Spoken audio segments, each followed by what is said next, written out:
नमस्कार. आपणा सर्वांचे स्वागत आहे एन फॉर नर्स मराठी या चॅनलमध्ये. तर आजचा टॉपिक खूप इंटरेस्टिंग आहे. जे काही नर्सिंग स्टुडंट्स आहेत किंवा ज्यांनी नर्सिंग कंप्लीट केलं आहे, अशा सर्वांसाठी हा व्हिडिओ खूप जास्त फायदेशीर होणार आहे.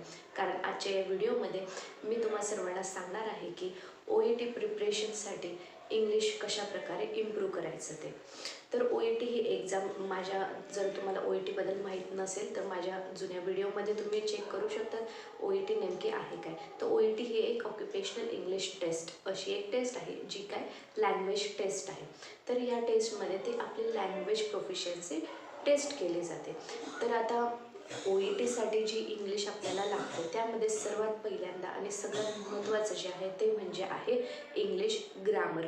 तर इंग्लिश ग्रामर जे काही आपण आपल्या स्कूलमध्ये किंवा स्कूलमध्ये शिकलेलो आहोत, जे बेसिक ग्रामर आहे आणि जे आपण शाळेमध्ये शिकलेलो आहे तेच ग्रामर आपल्याला या ठिकाणी उपयोगी पडणार आहे. तर सर्वात पहिल्यांदा जर तुम्ही OET प्रिपरेशन करणार आहात तर तुमचं बेसिक ग्रामर जे आहे ते तुम्हाला थोडं चांगलं करावं लागेल. कारण ग्रामर हे खूप जास्त महत्त्वाचं आहे.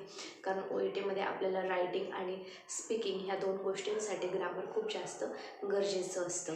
आणि अशा वेळेस आपल्याला आपलं ग्रामर जर पक्कं असेल तर आपण जरी लँग्वेजमध्ये तेवढं चांगलं नसेल तरीसुद्धा आपल्याला त्याचा खूप जास्त फायदा होतो. तर सर्वात पहिल्यांदा तुम्ही काय करा की तुमचं जे ग्रामर आहे ते चांगल्या प्रकारे तुम्ही त्यामध्ये तयार व्हा ग्रामरमध्ये. म्हणजे ग्रामरबद्दल तुम्हाला जास्त माहिती करून घ्या, ग्रामरबद्दल शिकून घ्या. टेन्स असतात, बऱ्याच साऱ्या गोष्टी असतात. अशा सर्व बेसिक ज्या गोष्टी आहेत त्या सर्व तुम्हाला पक्क्या कराव्या लागतील. तर हे सगळ्यात पहिल्यांदा तुम्हाला काय करावं लागेल तर तुमचं ग्रामर जे आहे ते तुम्हाला इम्प्रूव्ह करावं लागेल. त्याच्यानंतर OETमध्ये 4 मॉड्यूल असतात. तर पहिलं मॉड्यूल जे असतं ते लिसनिंग, दुसरं मॉड्यूल जे असतं ते रीडिंग, त्याच्यानंतर रायटिंग आणि सगळ्यात लास्ट म्हणजे स्पीकिंग. ही 4 मॉड्यूल असतात. तर लिसनिंग जे आहे ते आपल्याला कशाप्रकारे इम्प्रूव्ह करता येईल. तर लिसनिंग जेव्हा आपण इम्प्रूव्ह करत असतो अशा वेळेस आपल्याला जास्तीत जास्त ऐकावं लागेल. ज्यावेळेस आपण ऐकतो त्यावेळेस आपण जास्तीत जास्त शिकतो. तर आपण लिसनिंग कसं इम्प्रूव्ह करायचं तर ज्या काही वेब सिरीज आहेत ज्या इंग्लिशमध्ये आहेत, वेब सिरीज तुम्हाला ऐकायच्या आहेत, बघायच्या आहेत. त्याच्यानंतर मेडिकल पॉडकास्ट ज्या यूट्यूबवर अवेलेबल आहेत त्या सर्व मेडिकल पॉडकास्ट तुम्हाला सारख्या ऐकाव्या लागणार. ज्यावेळेस तुम्ही ऐकतात त्यावेळेस ते शब्द, ते वोकॅबलरी, ते सेंटेन्स आणि जे काही त्यांचं ॲक्सेंट असतं हे तुम्हाला हळूहळू लक्षात येईल. सुरुवातीला कदाचित तुमच्या लक्षात येणार नाही पण हळूहळू तुम्हाला ते लक्षात येईल. आणि ज्या प्रकारे तुम्ही कंटिन्यू लिसनिंग करत आहात, कंटिन्यू तुम्ही पॉडकास्ट आणि English web series, English songs जे काही तुम्ही ऐकणार ते सर्व तुम्हाला इंग्लिशमध्ये ऐकायचं आहे. आणि असं जर तुम्ही केलं तर काय होईल, तुमचं इंग्लिश लिसनिंग जे आहे ते तुमचं चांगलं होईल. तुमच्या कानावर नवीन शब्द येतील, नवीन सेंटेन्स फॉर्मेशन येतील आणि या सर्व गोष्टींमुळे काय होईल, तुमचं इंग्लिशमध्ये असलेलं इंग्लिश देखील इम्प्रूव्ह होईल आणि तुमचं लिसनिंग देखील इम्प्रूव्ह होईल. तर तुम्हाला ह्या गोष्टी करायच्या आहेत. कारण आपण जेव्हा लहान असतो आपण भाषा कशी शिकतो, आपण ऐकूनच शिकतो. तर जेवढं जास्त तुम्ही ऐकाल तेवढं तुमचं लिसनिंग देखील चांगलं होईल आणि त्याबरोबरच तुमचं स्पीकिंग देखील चांगलं होईल. तर जो काही तुम्हाला फ्री वेळ भेटतो अशा सर्व वेळेमध्ये तुम्ही वेगळं काही न करता तुम्ही जर continue English podcast, English movies किंवा जे काही इंग्लिशमध्ये आहे अशा सर्व गोष्टी जर तुम्ही ऐकल्या तर त्याचा खूप जास्त फायदा होईल. कारण OET लिसनिंग जी एक्झाममध्ये आपल्याला लिसनिंगसाठी जे B आणि C सेक्शनमध्ये विचारलं जातं ते सर्व जे जर्नल्स असतात, इंग्लिश जर्नल्स नर्सिंगचे किंवा मेडिकल, हे सर्व त्यामधूनच टॉपिक येतात. त्यामुळे ज्या काही मेडिकल पॉडकास्ट आहेत त्या तुम्ही जर ऐकलात तर खूप जास्त तुम्हाला फायदेशीर होईल. तर हे झालं लिसनिंगबद्दल. त्याच्यानंतर नेक्स्ट जे आहे ते आहे रीडिंग. तर रीडिंगमध्ये देखील आपली रीडिंग स्किल कशी आहे ह्या OET एक्झाममध्ये ते चेक केले जाते. कारण आपण तसं रीड करू शकतो. जर तुम्हाला 15 मिनटं दिले तर तुम्ही आरामात एखादा पॅरेग्राफ रीड करू शकतात. पण OET रीडिंगमध्ये तसं नाही आहे. आपल्याला खूप कमी वेळामध्ये ते सर्व क्वेश्चन ॲन्सर आपल्याला सॉल्व करावे लागतात. अशा वेळेस तुमचा रीडिंगचा जो स्पीड आहे तो तुम्हाला खूप जास्त वाढवावा लागतो. मग यासाठी आपण काय करू शकतो? तर यासाठी तुम्ही एक करू शकतात की जे काही तुमच्या समोर येईल जे इंग्लिशमध्ये आहे ते तुम्हाला रीड करत राहायचे. जर तुम्ही ड्युटीवर असाल तर तुम्हाला केस नोट्स किंवा तुमच्या वॉर्डमध्ये डॉक्टरांचे भरपूर बुक्स अवेलेबल असतात, ते बुक्स तुम्ही रीड करू शकतात. त्याच्यानंतर जर्नल्स असतात, न्यूजपेपर असतात. अशा सर्व गोष्टी तुम्हाला कंटिन्यू रीड करत राहायच्या. कंटिन्यू रीडिंग, तुमचा रीडिंगचा स्पीड, तुमचं त्यावर असलेलं कॉन्सन्ट्रेशन, तुम्ही कशा पद्धतीने रीड करता ते, तुमचं किती त्यावर लक्ष आहे, तुम्ही किती फास्ट गोष्टी रीड करू शकतात. कधी कधी आपण रीड न करता आपल्याला नुसतं बघितलं तरी आपल्याला समजतं की हे शब्द नेमका आहे काय. तर तुमचं अशा प्रकारचं रीडिंग स्किल व्हायला पाहिजे. तुम्हाला कंटिन्यू, आणि जर तुमचं आत्ता रीडिंग चांगलं जरी नसेल तरी घाबरू नका. तुम्ही आत्ताही सुरुवात करू शकता. तुम्ही कंटिन्यू रोज रीडिंग करायला सुरुवात करा. आणि एक टिप तुम्हाला सांगेन, ज्यावेळेस आपण TV बघत असतो तर कधी कधी हिंदीमध्ये जर चालू असेल तर खाली त्याचं ट्रान्सलेशन इंग्लिशमध्ये येतं. तर तुम्हाला काय करायचं आहे, मूवी किंवा काय बघत असेल त्यावेळेस ते खाली येणारं जे ट्रान्सलेशन आहे ते कंटिन्यू रीड करायचं. त्या स्पीडमध्ये तुम्हाला ते रीड करायचं. जर तुम्ही तसं केलं तर तुमचा रीडिंगचा जो स्पीड आहे तो खूप जास्त इम्प्रूव्ह. मी कारण अशा पद्धतीने करत होते. यूट्यूबवर पण काही व्हिडिओजला खाली त्यांचं टायटल येत असतं आणि अशा वेळेस जे काय ते बोलतात ते तिथं खाली ट्रान्सलेट इंग्लिशमध्ये असतं आणि ते तुम्ही fast fast fast fast read करत जा. त्यामुळे तुमचा इंग्लिशचा जो स्पीड आहे तो खूप जास्त रीडिंगचा वाढेल. आणि त्याच्या व्यतिरिक्त रोज न्यूजपेपर तुम्ही रीड करा. इंग्लिश टाइम्स ऑफ इंडिया जो आहे तो तुम्ही कंटिन्यू जर रोज रीड केला तर तुमचं इंग्लिश खूप जास्त इम्प्रूव्ह होईल. जर तुमच्याकडे न्यूजपेपर नसेल काही प्रॉब्लेम नाही, तुमच्याकडे इंग्लिश बुक्स असतील ते तुम्ही रीड करू शकता.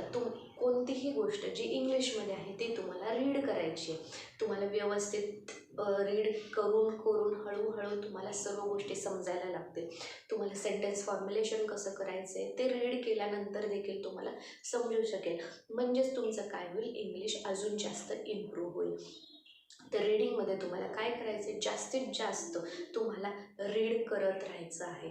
यामुळे काय होईल, तुमचं इंग्लिश रीडिंग जे आहे ते जास्त इम्प्रूव्ह होईल. हळूहळू तुमचं कॉन्फिडन्स वाढेल आणि तुमचं इंग्लिश हे जास्त इम्प्रूव्ह होईल.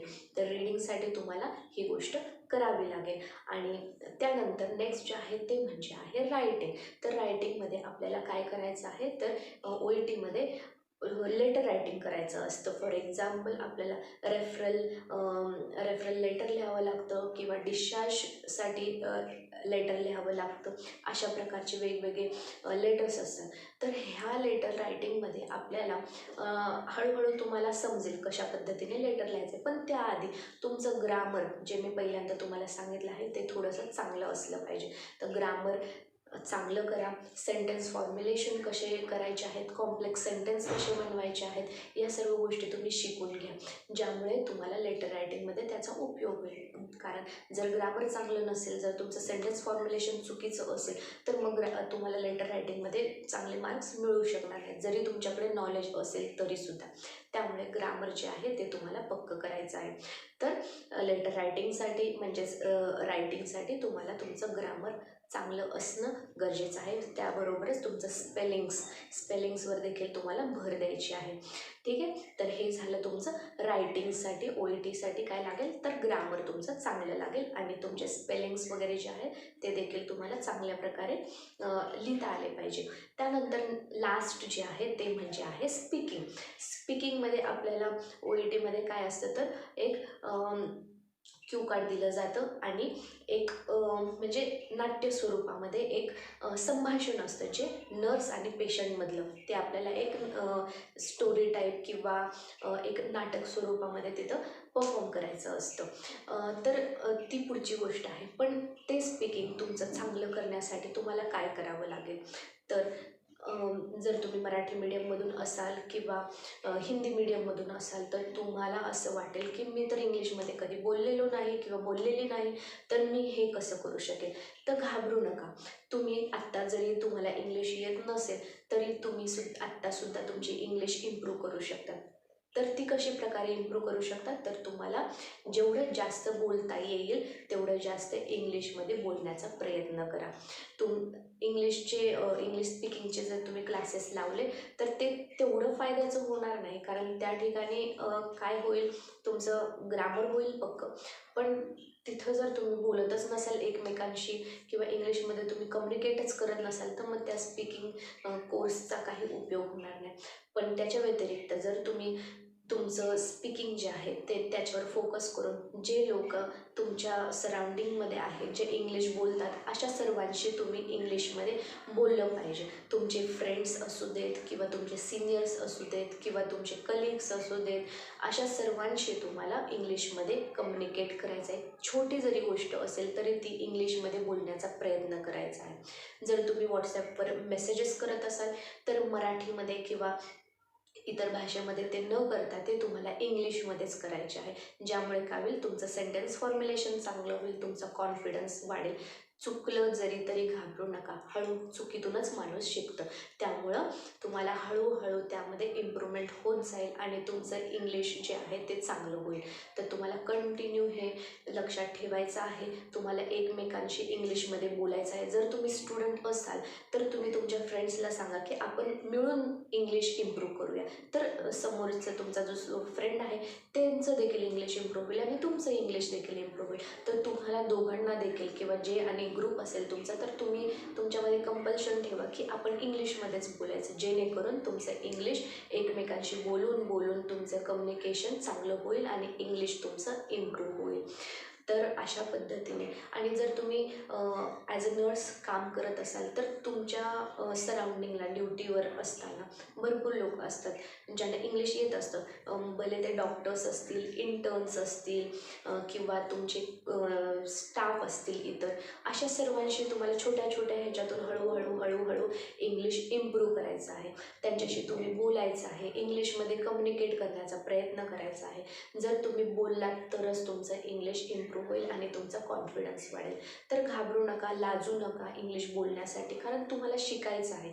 जर तुम्हाला शिकायचं तर ह्या सर्व गोष्टी कराव्या लागतील आणि ह्या जर तुम्ही केल्या तर तुमचं इंग्लिश स्पीकिंग हे चांगलं होईल.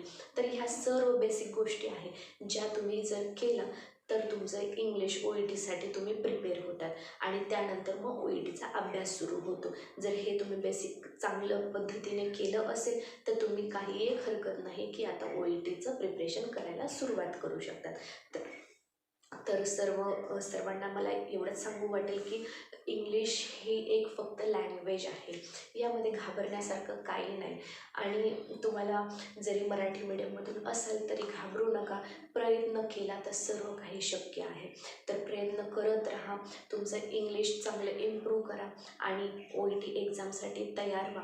कारण OET मी बऱ्याच स्टुडंट्सला वगैरे किंवा स्टाफला सांगायचा प्रयत्न करते OET एक्झामबद्दल, पण सर्वात पहिला आणि सगळ्यात मोठा प्रश्न त्यांच्यासमोर जो उभा राहतो तो म्हणजे इंग्लिश. इंग्लिश कसं? मला तर इंग्लिश येत नाही, मग मी कसं देणार OET एक्झाम? तर मला हेच तुम्हाला सांगायचं आहे, इंग्लिश जरी येत नसेल तर तुमच्याकडे वेळ आहे. तुम्ही इंग्लिश आत्ता देखील इम्प्रूव्ह करू शकता. तुम्ही 1 ते 2 महिन्याचा करेक्ट टाईम द्या, जेणेकरून तुमचं इंग्लिश इम्प्रूव्ह होईल. तुम्ही तुमचं इंग्लिशवर काम करू शकाल आणि त्यानंतर तुमचं इंग्लिश अतिशय चांगलं होईल आणि तुम्ही OETसाठी तयार होतात आहे. तर तुम्ही घाबरू नका, कारण तुम्हाला माहीत आहे का, केरलामधून ज्या नर्सेस, साऊथ इंडियन नर्सेस, तुम्ही विचार करतात की बापरे ते सगळेजण कसे जातात, तर त्यामध्ये सगळे जर इंग्लिश मिडियममध्ये आहे असं काही नाही आहे. कारण तिथे देखील मल्याळम मीडियम आहे आणि त्या मल्याळम मीडियममधून तिथं स्टुडंट्स आहेत, तरी देखील ते OET एक्झाम देतात आणि ते फॉरेन कंट्रीमध्ये जातात. तर मग आपण महाराष्ट्रीयन आहे, आपलं तर ॲक्सेंट त्यांच्यापेक्षा खूप चांगलं असतं, तर आपण का करू शकत नाही? तर आपण फक्त घाबरतो. घाबरू नका. ते कसं करतात ते तसं आपण देखील करायचं. आपण देखील आपल्या इंग्लिशवर काम करायचे, आपण इंग्लिश इम्प्रूव्ह करायचे. आणि जर तुम्ही तुमचं फक्त एक छोटीशी गोष्ट आहे, इंग्लिश तुम्हाला इम्प्रूव्ह करायचं आहे, इम्प्रूव्ह केल्यानंतर OET एक्झाम द्यायची. OET एक्झाम दिल्यानंतर तुम्ही पास झालात की तुम्ही ॲब्रॉडला 100% जाऊ शकतात. गव्हर्मेंट एक्झाम जर तुम्हाला द्यायची असेल तर तुम्हाला काय प्रिपरेशन करावं लागेल, मेरिट लिस्टसाठी वेट करावं लागेल. जर मेरिट लिस्टमध्ये तुमचं नाव आलं तर ठीक आहे, नाहीतर तुम्हाला तो जॉब भेटणार देखील नाही. पण OETचं तसं नाही आहे. जर तुम्ही चांगले प्रयत्न केले तर तुम्ही 100% OETमध्ये पास होणार आणि 100% तुम्हाला जॉब देखील भेटणार आहे. इथं पूर्ण सिक्युरिटी तुम्हाला आहे. तर मला एवढंच सांगू वाटेल की ही खूप चांगली अपॉर्च्युनिटी आहे. तुम्ही फक्त इंग्लिश येत नाही या गोष्टीसाठी जर OETचं प्रिपरेशन करत नसाल तर खूप मोठी गोष्ट आहे. तर असं करू नका. इंग्लिश इम्प्रूव्ह करण्याचा प्रयत्न करा. OET एक्झाम देऊन युरोपियन कंट्रीमध्ये काम करण्यासाठी तुम्ही त्याचा उपयोग करून घ्या. खूप पुढचं फ्युचर, तुमचं करिअर, नर्सिंग करिअर खूप चांगलं आहे. आणि ह्या नर्सिंग करिअर तुम्ही जे काही चूज केलं आहे ते फक्त इथंच लिमिटेड ठेवू नका, तर तुम्ही त्यामध्ये खूप साऱ्या गोष्टी इम्प्रूव्ह करा आणि नक्कीच तुमचं करिअर जे आहे ते खूप जास्त चांगलं आहे आणि तुमच्याकडे खूप साऱ्या अपॉर्च्युनिटीज आहेत, खूप सारे दरवाजे आहे जे तुम्ही उघडू शकतात आणि त्याचा तुम्ही उपयोग करून घेऊ शकतात. तर तुम्ही आत्ता जर इंग्लिश येत नाही ह्या गोष्टीसाठी जर थांबला आहात तर हा व्हिडिओ बघितल्यानंतर तुम्ही सर्वात पहिल्यांदा तुमचं इंग्लिश इम्प्रूव्ह कसं करायचं आहे ह्याच्यावर तुम्ही फोकस करा. इंग्लिश तुमचं इम्प्रूव्ह होईल आणि तुम्ही जर प्रयत्न करत असाल तर तुम्हाला यश नक्कीच भेटेल. ज्यावेळेस आपण प्रॅक्टिस करतो त्यावेळेसच आपल्याला सर्व गोष्टी येतात. असंच जन्मतः कोणाला काही येत नसतं. ज्यावेळेस आपण शिकतो त्यावेळेसच आपण करू शकतो. त्यामुळे सर्वात पहिल्यांदा आता तुमचा फोकस जो आहे तो इंग्लिशवर करा. इंग्लिश चांगलं इम्प्रूव्ह करा. 1 ते 2 महिन्याचा टाईम कदाचित लागू शकेल जर तुमचं एकदमच इंग्लिश चांगलं नसेल तर, पण तो टाईम तुम्ही द्या आणि त्या टाईमनंतर OETचं प्रिपरेशन करा आणि बघा 100% तुम्हाला यश मिळेलच. ज्यावेळेस तुम्ही फोकस करता, तुम्ही जर ठरवतात आणि तुमची जर इच्छा आतून असेल तर तुम्ही नक्की शिकणार ह्या सर्व गोष्टी आणि ह्या सर्व गोष्टी शिकून तुम्ही पुढे जाल. तर सर्वांनी हा व्हिडिओ बघितल्यानंतर इंग्लिश इम्प्रूव्ह करण्यासाठी प्रयत्न करा आणि जर तुम्ही स्टुडंट असाल तर किती मोठी आणि चांगली गोष्ट आहे की तुम्ही अजून नर्सिंग कंप्लीट देखील केलं नाही तर तुम्ही तुमचा फ्युचरचा विचार करतात आहे आणि तुमचं इंग्लिश आत्ताच इम्प्रूव्ह करतात, जेणेकरून काही दिवसांनी तुम्ही OETसाठी ऑलरेडी तयार असतात आणि तुमचं करिअरला तुम्ही चांगली सुरुवात देखील करतात आहे. तर सर्वांना हेच सांगू वाटेल की इंग्लिशवर फोकस करा, इंग्लिश लँग्वेज तुमची चांगली करा, जेणेकरून तुमचं फ्युचर ब्राईट होईल. तर आजचा हा व्हिडिओ तुम्हा सर्वांना कसा वाटला हे कमेंट करून नक्की सांगा. जर आवडला असेल तर लाईक करा, सबस्क्राईब करा आणि इतर तुमचे जे फ्रेंड्स असतील, कलिग्स असतील अशा सर्वांना हा व्हिडिओ शेअर करा. जर इन्फॉर्मेशन चांगली वाटली असेल तर नक्की माझ्या चॅनलला दुसऱ्यांपर्यंत पोचवा आणि सबस्क्राईब करा. Thank you so much for watching my video.